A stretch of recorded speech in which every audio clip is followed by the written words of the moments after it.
Hi there, Jan here, and today I'm walking up the hill. It's the first sunny day that we've had in what feels like 2 months.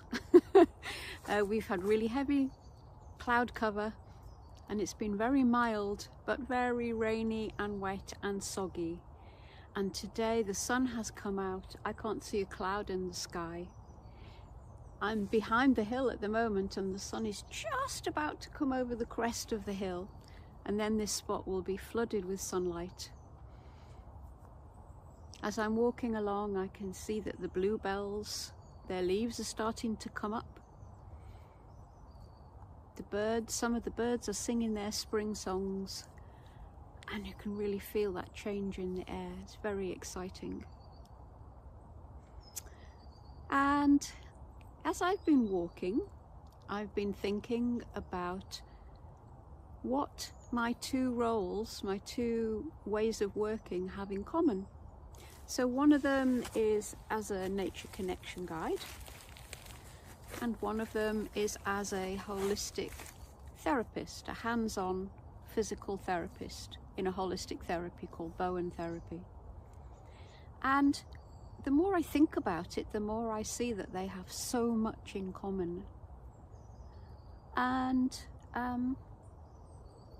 we hear so much these days about attention and how the digital world is grabbing our attention and becoming addictive. And giving my full 100% attention is a big part of, for me, nature connection or forest bathing and my work as a therapist. If I'm not there 100%, it's not going to work well. To give my attention, first of all, I need to be present. And I think, to me, presence comes before attention. We can't give our attention if we're trapped in a loop in our head about regrets from the past or concerns about the future, generalized anxiety. We need the presence first, and then we can decide where to put our attention. And in those two roles, it's two-way as well, because when I'm practicing my therapy and when I'm connecting with nature, that brings me to presence. That's a gift that it brings. And so this is kind of a complex thought process that I'm having. I'm still working on it. I just wanted to capture where I'm at the moment, see where it goes. Okay, there's someone coming up the path, so I'm going to stop there and reflect some more about this.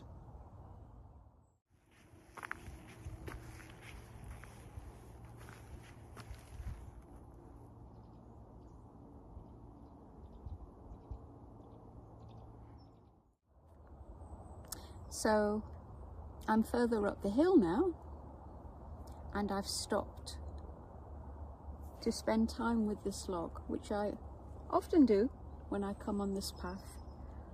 This log has been fallen for, I think, about 10 years, and I've been watching the tree slowly be reabsorbed by the wood and provide homes for so much. Mosses, some little fungi here, all manner of creatures are finding a home here. I love this log. And as I was sitting with it, I was thinking more about presence and what I said about how connecting with nature brings me to presence. So this log, as I was walking up the path towards it, was just shining with this kind of fluorescent, vivid green. Do you see it? This time of year, the mosses make use of the light because the leaves are still off the trees and they're just madly photosynthesizing and storing up energy for the rest of the year when they're not going to get much light.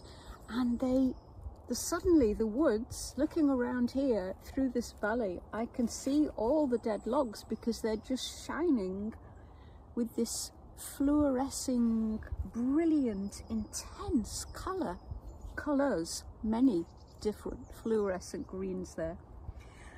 And that's what I mean about nature bringing me to presence.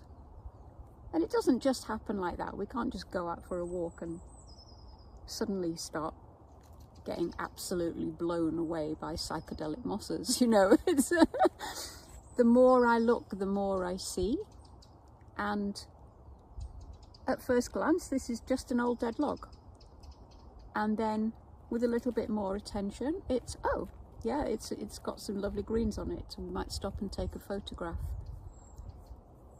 I find the more I spend time